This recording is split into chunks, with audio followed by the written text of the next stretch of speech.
Greetings, beautiful souls. Today I want to go over how to dehydrate your apples that you're probably going to be coming into in the next couple of weeks because it's the season. I love to dehydrate my apples, and they're perfect for long-term storage. They're perfect for just rehydrating and using in some kind of dessert that you want to make for yourself. So we're just going to start by the simple process, and I know there's lots of videos out there on how to do this, and that's how I learned how to do it, but that doesn't mean that those people are going to see those videos. So let me show you the way I do it, and hopefully you'll be able to learn something from it. So the first thing we're going to do is you want to slice the apples real thin. I've already washed these. I washed them very well, and I always wash anything that where I'm going to eat the skin. I wash in soak in a few drops of vinegar in water. So strawberries, anything that where you're going to eat this, I wash it in a couple splashes of vinegar. It's totally up to you, whatever you feel safest with. Some people could just dive right into this without even washing them, but I wouldn't want to eat those apples. So you want to cut them real thin like this. I don't know if you can see how thin this is. Let's compare it to maybe my pinky nail here. And that's how thin you want to do it. And then you just lay it on your dehydrator. Now, I know you're going to say, I don't have a dehydrator, or where do I get one, and blah, blah, blah. Okay, so I started out, I'll just talk to you about this while I'm doing this. I started out because at the time I lived in Phoenix, and I started out with an outdoor dehydrator, and it was actually used for specified for fish, and to dehydrate fish outdoors. And so I grabbed the net. It was like 20 bucks, and I instantly, and to this day, all the dehydrating I've done, none of it turned out as perfect as that, because it was naturally dehydrated with the sun, and in Phoenix, it's so dry that the apples would just turn out a pure white like this, and it's pretty hard to do in a dehydrator, but I've gotten it down a little bit. I watched a couple of videos recently just to see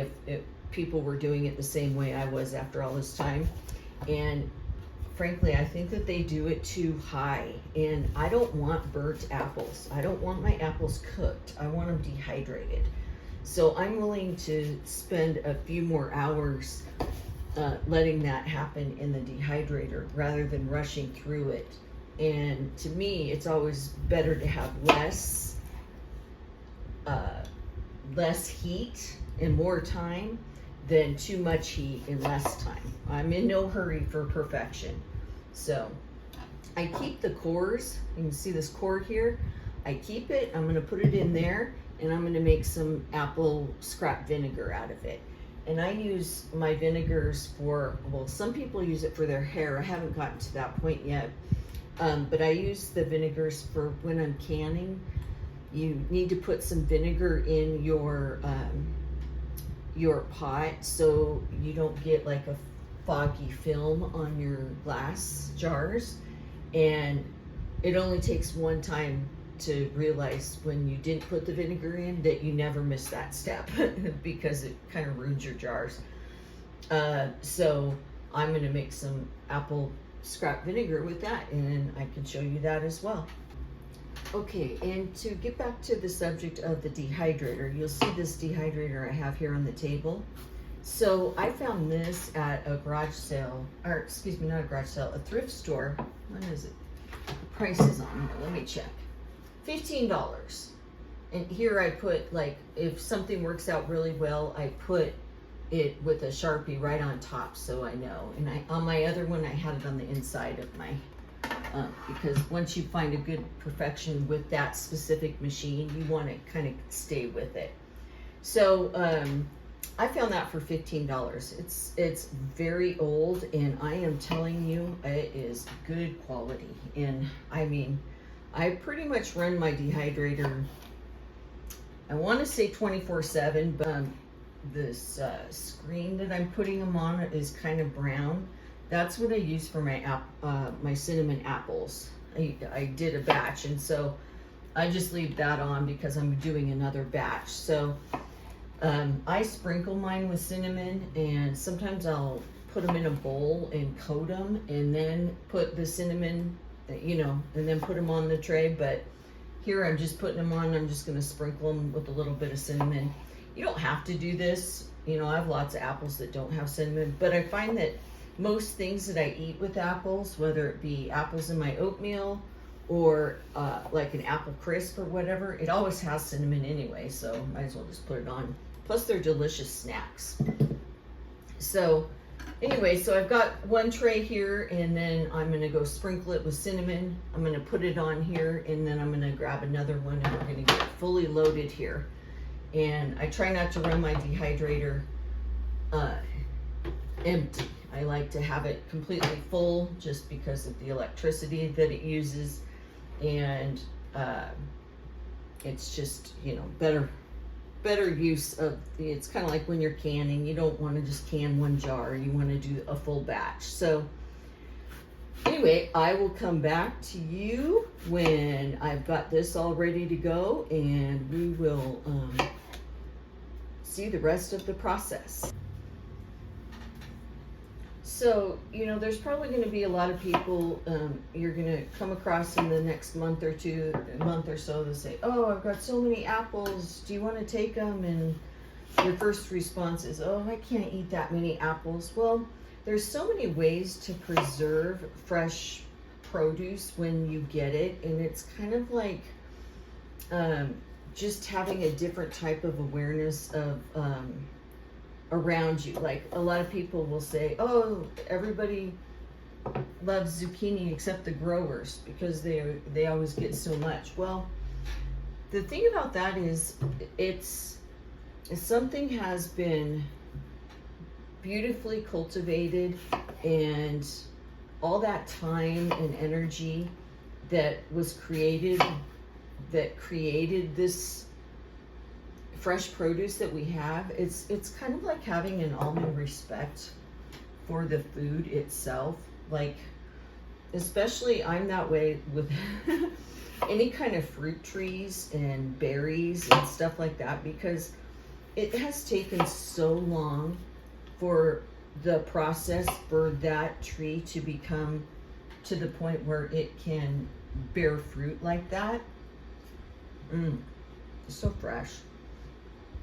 So I have such an appreciation for it. I never had that before because I've been a city girl most of my life, and I just go to the store every day and get what I want, and I appreciate all the fruits and vegetables that were in there and loved all the produce and everything. But when you start going to like farmers markets and you kind of move out of the city a little bit, and you meet lots of people that have all these beautiful fresh gardens and all this produce, and a lot of people just love to grow it. And like, kind of going back to the zucchini myth, some people are just really into it for the growing process, and then some people will take it a step further and actually appreciate. I truly appreciate every farmer and gardener out there that takes the time and love to create fresh produce for me and the rest of the world. Look at that pretty star. Isn't that beautiful? So I just have a new appreciation for it. So anyway, that was just a little side talk, I guess. So I'm gonna get this batch going here, and I'm almost done. I wanted to point out the main reason I got this dehydrator from the garage sale or thrift store was it came with two of these, which I think were the original. That's what it came with. It came with the nets on all of them, and then two of them had these trays. Well, for one, these trays now are very expensive, especially if you get the silicone ones. And the fact that when I got these trays, that way you can have a liquidy type of liquid, or something that will kind of go through, once it's dried, it'll go through the screens of those. it kind of was a game changer in my dehydrating, because I had done so much outdoor dehydrating with nets, and I had another dehydrator before this one, and it had big holes in it. Like I couldn't even do herbs on it because it had such big holes that everything would fall through. So when I got this, I kind of went to town, and I've made fruit leather with it. I've dehydrated eggs. I've done like a runny oatmeal. So it was real runny because I just wanted to add just a little bit of water, kind of like those instant packs that you make. So anyway, that's the discussion of dehydrators. But even if you don't want to even spend $15 and at the thrift store, I also use these, and I use this for my herbs. And this is basically what this is a file organizer, file shelf organizer. I think it came with 6 shelves. And I actually bought it brand new because it was only like $7. And so basically each tray to me cost $1. And these are very sturdy. And if you have a wood stove, you could put these like right on your wood stove or nearby your wood stove, because they are metal, and this is metal too. It's very, very sturdy. And so you can find all kinds of things. Some people even use cookie sheets and put it on parchment paper and put it in the oven, I think, if they have a low enough degree. I wouldn't put anything, dehydrate anything, you know, what's the max on this is 145, but I don't think I would do anything over 130, because frankly, you're just cooking it at that point, you know, and I don't want the food cooked. If I wanted the food cooked, I would cook it and then dehydrate it. So there's a process to it, and the more you practice and the more that batches you do, the better you get. Trust me. Oh my goodness. Like some of my first batches, I was like, oh, what happened? Kind of like my first canning batch. My first canning batch was actually the only batch where every single jar, the bottom came out when I did it. And I know what I did. First thing I did was went online and find out why it did that. And it's like, oh, because you're supposed to let the whole cooling process down. Well, I've never been patient about anything, so it said done, and I started venting all the steam immediately so I could take it out immediately and see how it turned out, and they all ruined. So lessons learned. But I'm going to put all these in here, because that's all going to be strained anyway. So it's just apple scrap vinegar. So I'm going to go ahead and get this all finished up, and then we'll come back. Okay, so I have my dehydrator is full of the apples. I only sprinkled half of them with cinnamon and the other half regular, just to have as a variety. So I'm going to go ahead and get this on, and I'm going to put it for 18 to 24 hours, and I'm going to put it on, let me see what I have, 105. And a lot of people are going to say put it at 125, whatever. You have to do what you want to do. I just would rather have it lower heat and longer time and have it turn out fresh and looking good. And I will come back with you after 24 hours and show you how that turned out. So this is the apple cores I have left over. So I'm going to go ahead and pour in some filtered water. Start with that, and then vinegar always needs the sugar to help break everything down. So I just put 1/3 of a cup in. Some people put a cup in. Once again, I'm in no hurry. I have lots of vinegar, so I don't need to hurry up the process at all. This is where I keep most of my mothers. I don't know if you're familiar with mothers. Might be a little full. Let's see if I can get one here. Here we go. This is a mother. And this is what'll help get your vinegar going. So you just put it in there. Let me put some more water in there. And that kind of really gets the process going. And just like that, fill it up. I actually cover the fruit with the mother. That's why I like to get a nice big thick one, because you don't want the fruit coming up to the top, because if you get any molding, you have to throw that batch out. And once again, I have done that, and that's why I now do a very thick mother on top, because it's okay if the mother isn't going to dry out like the fruit would, so it stays like that. So you know, you can, I mean, if I wanted to, I could even do a double layer because I have so much, but I'm going to just do it with the one. And what you're going to do is put, let me grab this lid here. This is an example. You just put a paper towel and you have the lid here, and because it needs to do its process for about, well, I do a month to 2 months. And then what I do is I put on the napkin when to seal it up. So I would, after 2 months, I'm going to take this off. I'm going to strain all the parts.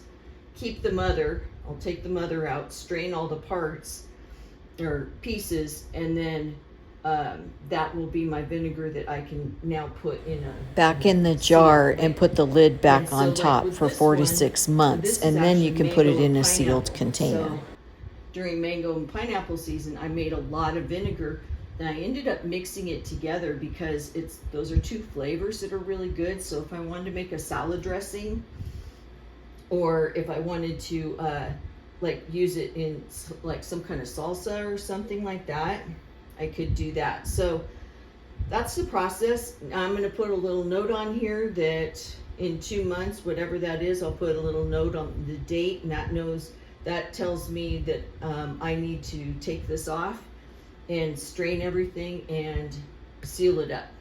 So I also had some leftover apples that didn't fit in the dehydrator, so I'm going to go ahead and make up a little apple crisp for my breakfast. I know you're saying apple crisp for breakfast. Well, I use date syrup instead of sugar, and so it's really low sugar, lots of oats and apples, and low sugar. So and very, very little flour. So it's somewhat nutritious actually. So, and then I'll put a little bit of ginger in it probably too. So I can take you along for that if you like as well. But I will be back in a little bit.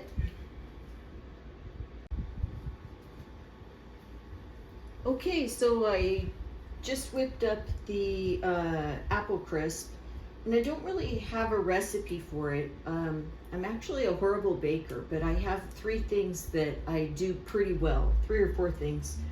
And I'm probably a horrible baker because I don't have exact measurements, and I'm not really good about doing that. So I tried to come up with a recipe as much as possible. So what I did was I put 2 cups of apples in here. I sprinkled them with cinnamon. Then I put 1/8 of a teaspoon of salt, baking soda, and baking powder. I put a big chunk of butter, 1/2 cup of oats, 1/4 cup of flour, and I use gluten-free flour. So you could, coconut flour would be really good with this. And 1/4 cup of sugar, but I use date syrup. So I'm gonna put this up to see if I can put that up there so you can see it. Take a snapshot of it if you like, or whatever. And what I forgot, do is I also I added water. Put all this together in a pan and heat it real good until the butter wasn't completely melted, but until the butter, I use a big chunk of butter, so I eat a lot of butter. So and then I'm just going to put in the oven for 350 for about a half hour or so. And that's going to be my breakfast. And if you look at it, it's actually pretty healthy. You know, it's not like it's loaded down with anything. I could probably reduce the butter a little bit. I understand that. But anyway, just thought I'd share that apple crisp recipe with you. And I know I have it in a pan, but it's just me. And so I always cook my things in this pan. So I hope that was helpful for you. And I hope you enjoyed this little series on dehydrating apples, apple crisp, and apple vinegar. And a lot of my inspiration comes from 3 Rivers Homestead. and Mary's Nest, and my new favorite homesteading channel is the Holler Homestead. They're pretty cool. But I just want to tell you where I'm inspired from. I'm inspired from a lot of homesteading videos, and just wanted to pass on some information and hope that this is helpful for you. Oh, I also wanted to mention Modern Refugee. He's very helpful with a lot of different kinds of homesteading and prepper information. So I really like him too. So just thought I'd throw that in there, and I hope that you have a fantastic day, and peace out.